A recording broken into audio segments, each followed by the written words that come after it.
few moments ago, I placed a wreath at the tomb of the unknown soldier. And as I stepped back and stood during the moment of silence that followed, I said a small prayer. And it occurred to me that each of my predecessors has had a similar moment, and I wondered if our prayers weren't very much the same, if not identical.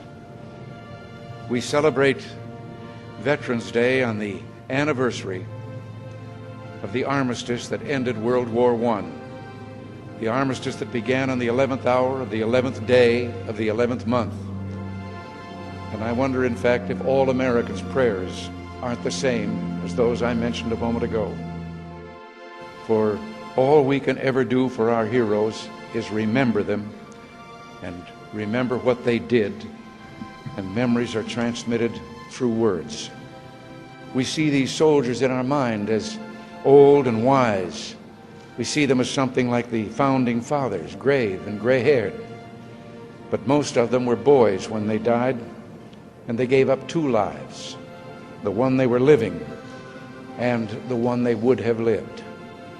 When they died, they gave up their chance to be husbands and fathers and grandfathers. They gave up their chance to be revered old men.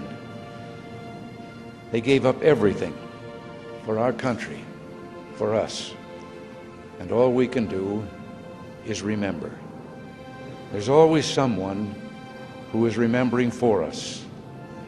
No matter what time of year it is or what time of day, there are always people who come to this cemetery, leave a flag or a flower or a little rock on a headstone, and they stop and bow their heads and communicate what they wished to communicate.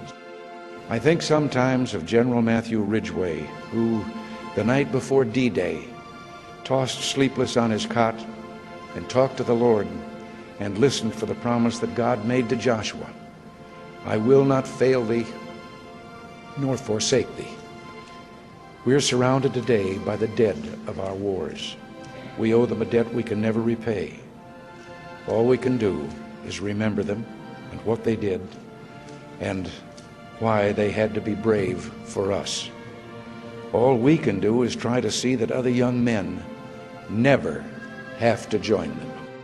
Today, as never before, we must pledge to remember the things that will continue the peace. Today, as never before, we must pray for God's help in broadening and deepening the peace we enjoy.